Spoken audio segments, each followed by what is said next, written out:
This programme was made with the support of the Broadcasting Authority of Ireland. You're listening to the third programme of Giving the Greatest Good, and in this programme we continue our investigation into the immense famine relief work done by the Quaker Central Relief Committee. They never thought in national terms. They thought of human beings, our common humanity. But those who did get involved seemed to have given it their everything and just kept giving their everything right through till the crisis was over. They were very instrumental in saving a lot of people in the famine. They're one of the religious groups that actually put their faith into practice. I'd say they were working 24 hours a day. Jacob Harvey was one of the ones who didn't survive the famine. He overworked himself. I mean, what he took on was inestimable. It was just a mammoth task. They tried to do the greatest amount of good. There must have been significant numbers of people who didn't die because of what they did. If they hadn't done that work, thousands more would have died.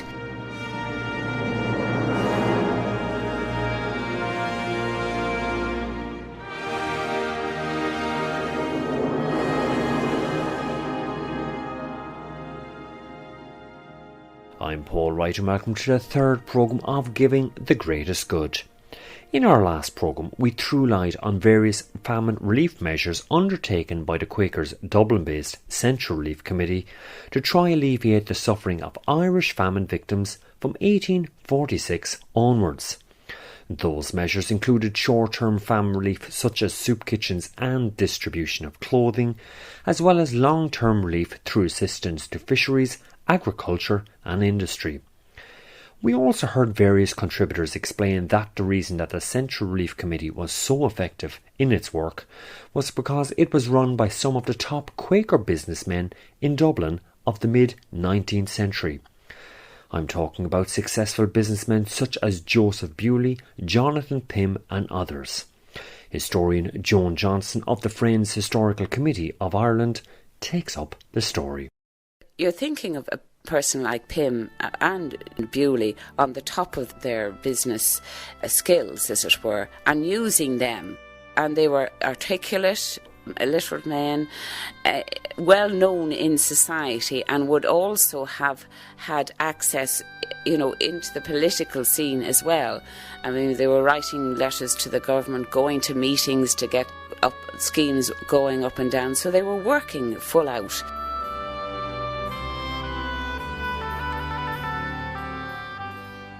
The whole work on any of the committees was very arduous, and the Central Relief Committee found after a while that it just couldn't keep going. Rob Goodbody, historian and also author of the book A Suitable Channel, Quaker Famine Relief Efforts During the Great Famine. These people had set up a system in the autumn of 1846 because the crop had failed in that year. What they didn't anticipate, and what nobody anticipated, was the thing was going to drag on, that the famine was going to keep going until the end of the decade. And so when they set themselves up in a committee, they might have expected that the committee would be sitting through till the following July. And once the new potato crop had come in, everything would be fine and it'd be back to normal and they'd go back to their daily jobs.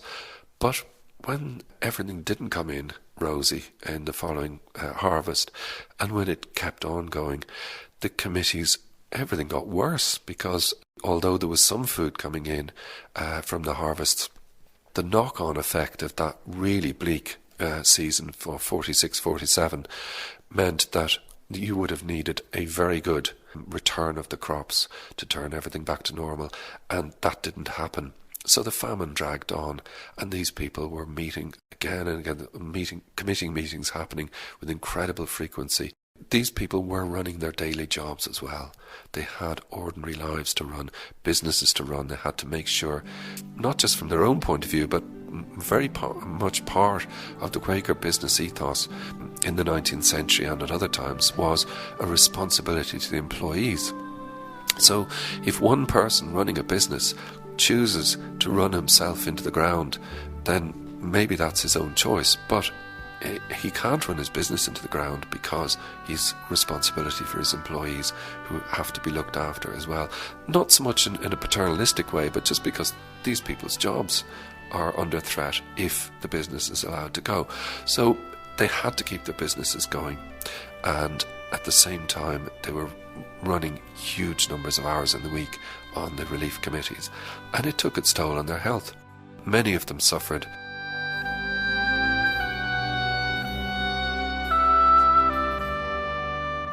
However, if committee members did suffer, it certainly didn't deter them from fighting what they deemed to be the good fight.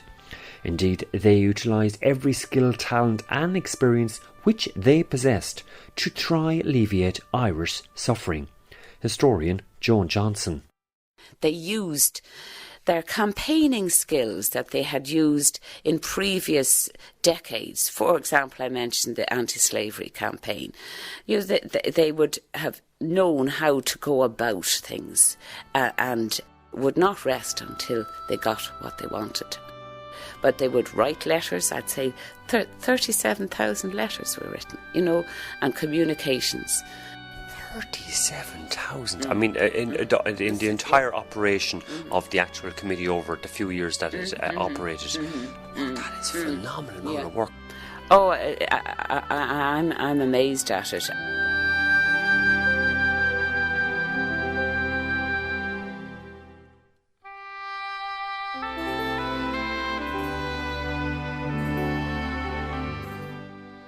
Joseph Bewley, one of the joint secretaries of the committee, died from overwork, pure and simple. The other one, Jonathan Pym, was his health was very serious at times from overwork. He did manage to survive.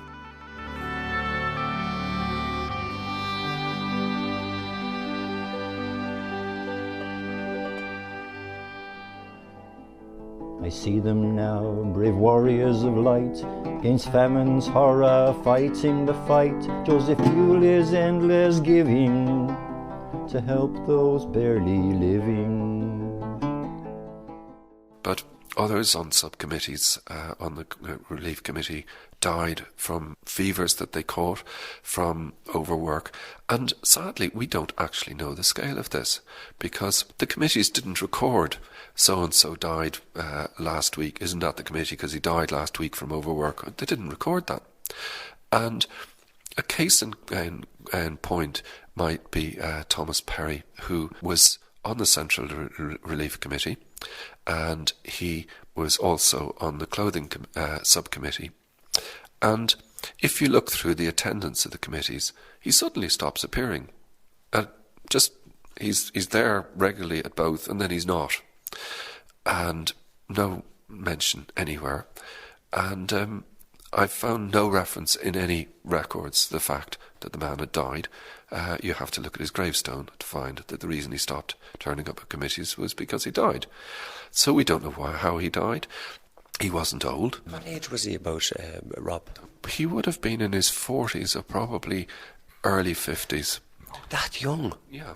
And with a wife and kids and everything. Wife and kids. And so, I mean, there are people who die at that age. But the fact that he was at committee meetings up to a certain point and then he wasn't, if he died of a heart attack or whatever, you have to suspect it was the overwork that went with it. But it's quite possible that he died of a fever from work in one of the soup kitchens where you're face to face with people who may be carrying diseases. So that was just one particular case. Be not afraid to proclaim their deeds, those brave few souls answering needs. I sing of the Quaker Relief Committee, known to most as the CRC. And another person in the Quakers' famine relief operation was the New York-based Quaker Jacob Harvey. Yeah, he was a Quaker based in New York who became the key figure in the relief operations, or from the American perspective. And he was absolutely critical, and he worked as hard as anybody, running things from his side. And what he did was he coordinated Quakers throughout the United States in raising funds and raising anything that could be raised, whether it's food or clothing or whatever, for sending to Ireland. And from New York, he ran the American side of the operations. They were the few, this is their song, who gave their all to right a wrong, that future generations might know about those who cared for Erin's woe. Sadly, Jacob Harvey was one of the ones who didn't survive the famine. He overworked himself. I mean, what he took on was inestimable. It was just a mammoth task. Now, he did have others who were helping him, but he took the brunt of the work that was being done in the United States. And he just overworked himself, and he died before the end of the famine. Jacob Harvey's love for man shone bright. He too paid the ultimate price, helping Irish in New York. He died from overwork, let others survive. Be not afraid to proclaim their deeds, the brave few who answered others' needs. The countless victims unable to cope, they were the warriors of hope. And in the end, I mean, it was a massive relief work, far bigger than they thought. It just snowballed. Historian Joan Johnson once again. For example, I think there was 91 ships came from America full of food, and that was organised from there by Jacob Harvey. He went to the wall too for over hard work, and he died because of the work that he was doing. So you had Joseph Bewley, he went to, and then there was Harvey, and then others. They were the few, this is their song, who gave their all to right a wrong, that future generations might know about those who cared for Erin's woe. There were others who disappear out of it. William Todhunter, who was the one running the boat surveying off the west coast, died, I think in his 30s. And these people were giving their all, basically. And it's, I suppose, not surprising that some of them worked themselves into the ground and didn't survive.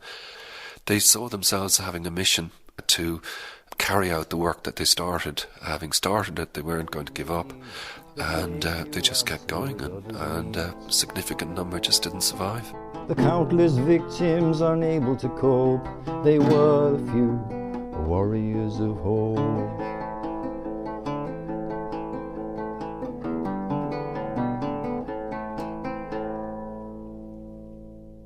And while the likes of William Todhunter, Jacob Harvey and many more unsung heroes paid the ultimate price in their noble efforts to help the suffering, many other committee members such as Jonathan Pym got seriously ill, but survived to continue the work of the committee. However, by the middle of 1849 the committee began winding down most its operations. In that year it was decided to close down the Central Relief Committee's office in Fleet Street and move to a room at number 22 South William Street, kindly donated by Pym Brothers and Company, the family company of Jonathan Pym. As the operations were winding down, the committee turned its attention to preparing a report to the general public. After much work, by 1852 the report was published and was called the Transactions Report for short. The reports, when they write in transactions, I'm sad when I actually read them, because there's a measure of disappointment. They wish they could have done far more. But they're examining their own actions, as it were. So there was Pym looking at what, and even so they were disappointed. They wish they could do more, which surprises me. I mean, I think they did a huge amount. I mean, we will never know the amount of people that they helped in various ways, from feeding, from saving lives, from starvation, etc. You can't put a figure on that. They themselves would say that they completely failed. because 1 million people died, and how can you say that a relief effort is successful when 1 million people died and others had to emigrate as well? But I think while they might have put it that way, we don't have the figures, and we never will have the figures, but there must have been significant numbers of people who didn't die because of what they did.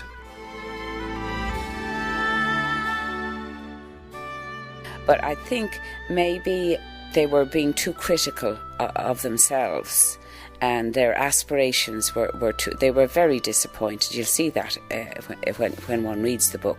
But having said that, I think if they hadn't done that work, I think thousands more would have died, and places like Letterfrack would have gone, as it were. Ring would have gone, and those are only 2 places, but all over the place, a certain percentage of the population, I think, were saved.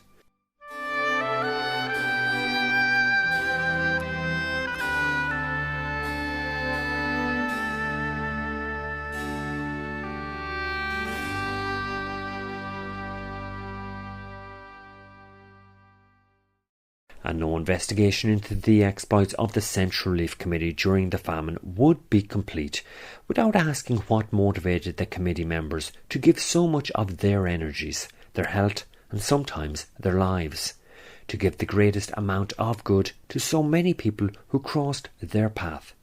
History enthusiast Evelyn Smith. These people had values, and they just actually put them into practice in a very matter-of-fact, systematic and loving way, because the Quakers obviously have a great respect for people. And they believe very much in that of God in everyone. Historian Joan Johnson once again. And therefore they must respect that and do something about it, rather than just go into church and pray. So they're quite practical. And for them, I would say it encapsulates their Christianity is a practical response to the problems.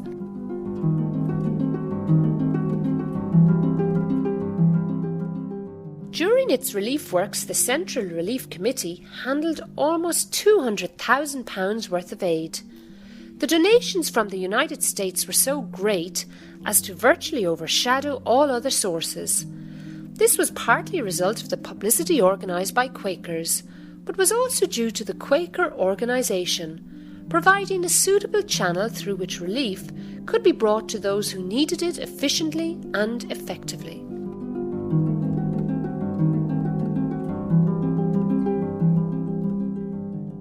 But however effective the members of the Central Relief Committee and their many associates may have been in their work, believe it or not, very few portraits exist of any of the committee members. Their attitude was to keep a low profile and just get on with the committee work. And it's for this reason that the names of most of the committee members are unknown to the wider Irish public right up to our present day. Rob Goodbody. It would have been exactly the way they would have wanted it. They weren't in the game for getting their names known, for any kind of self-aggrandisement, which would have run totally counter to the Quaker ethos. We're talking about a time when there's very few portraits of the people in the Central Relief Committee, and the reason being that the Quaker ethos was so much against any kind of aggrandisement of the individual that they disapproved of having portraits taken. But it was seen as vanity to have a portrait done, and even up until the 1850s, Quaker graves didn't have gravestones because a gravestone was seen as being a monument.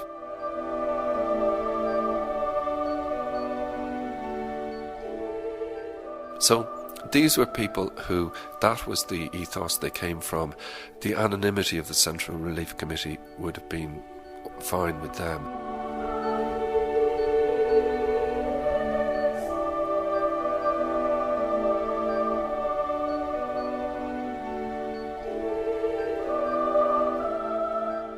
The £200,000 worth of Quaker relief seems small in comparison with the $390,000 handled by the British Relief Association and about $10 million from the government.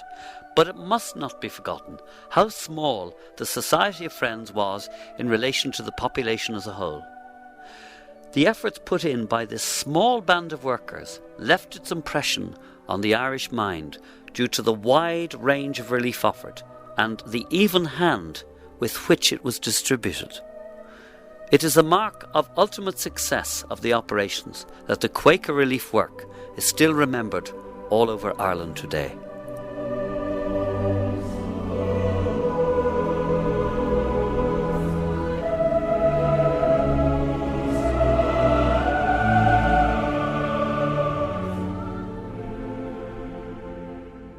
They did their best. A small group, about 3,000 of them, wanting to reach out to their neighbours and do the very best they could for it in all the different levels, from immediate soup kitchens to the long-term projects that they wanted to do.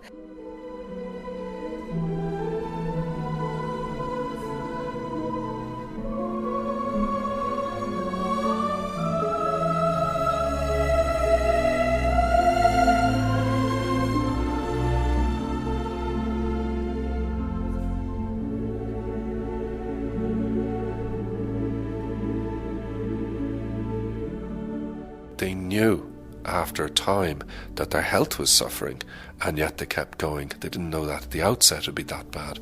So they certainly were determined people, and I suppose in their own quiet way they were heroes. They would certainly not like me to hear me putting it that way.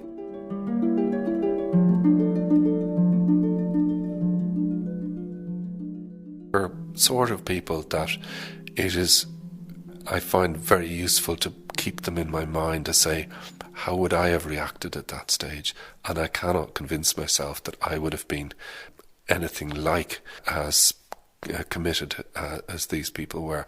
And just to think of them, the ethos, the determination, the everything, would be something that would be wonderful to aspire to. But I hope that we never see circumstances anywhere in Europe or even the rest of the world that would lead to that ever being tested, that I would have to make that kind of determined effort. The scenario was just so horrendous that I sincerely trust it never happens again. The United Nations Food Program says at least 850 million people worldwide are hungry. The rains didn't come, so the crops didn't grow. People are starving and desperate. Famine has struck the remote farmlands of rural Ethiopia. Prices of food are now at record levels, and few have the money to pay. In the Horn of Africa, a deadly cocktail of successive droughts, armed conflicts and rising food prices has put the most vulnerable at risk. We risk again the specter of widespread hunger, malnutrition, and social unrest on an unprecedented scale.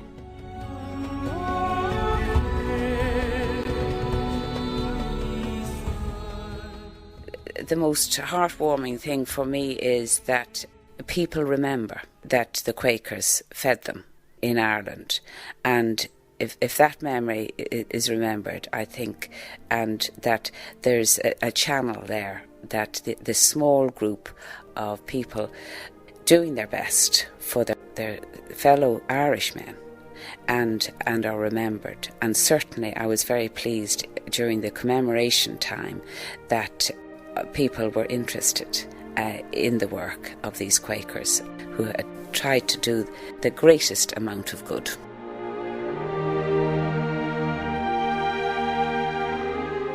One of the things that interests me is that I find these stories inspirational.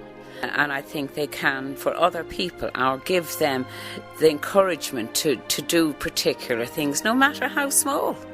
You can always make a difference. It can be on a one-to-one, it mightn't be a central relief committee, but each one of us, I believe, can make a contribution to help those that are less well off than us. what response that the Irish have now to other famine relief in contemporary terms all around the world. The Irish people can identify with the famine that they had 150 years ago, but when they're asked to now give for disasters around the world, I think the Irish come out tops on that. And there are many people in Ireland who are helping in that way. I'm full of admiration for people who will give what they can to those that need it most and leave their footprint then, as the Quakers did years ago. And I think that is a wonderful contribution to make during your life on this earth.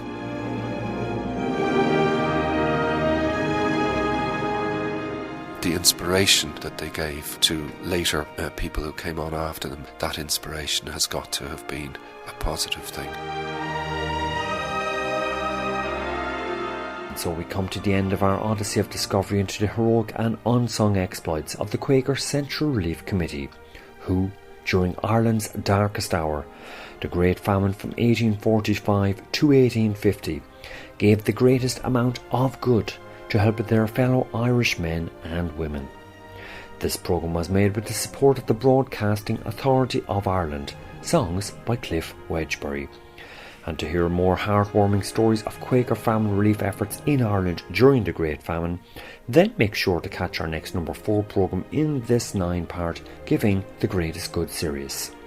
Until then, well, I'm going to leave the last word with various Central Relief Committee enthusiasts.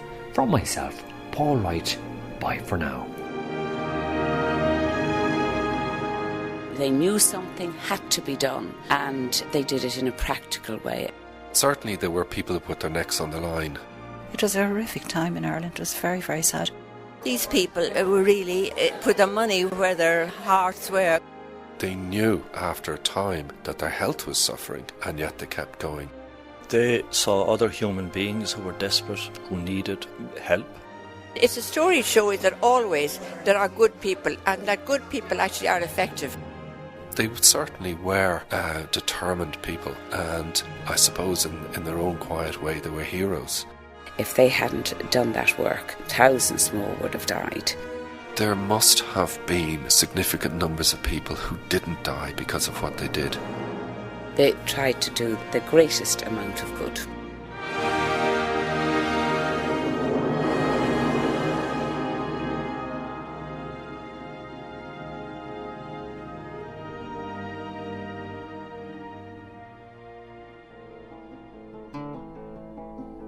I see them now, brave warriors of light, against famine's horror, fighting the fight. Joseph Bewley's endless giving to help those barely living. Oh, Mount Mellick's son, Joseph Beale, working to give subsidized meal to many neighbours forsaken and worn, half dead, their lifeblood quickly gone. Emboldened by Erin's grievous mind, the Ellises from Bradford came on the scene. Working hard from 49, they gave schools jobs and something fine.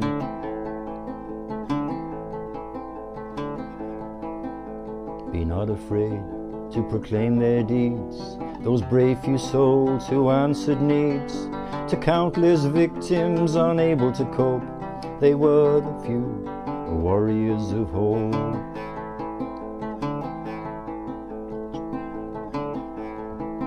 Jacob Harvey's love for man shone bright. He too paid the ultimate price, helping Irish in New York. He died from overwork, but others survived. Be not afraid to proclaim their deeds, the brave few who answered others' needs. The countless victims unable to cope, they were the warriors of hope.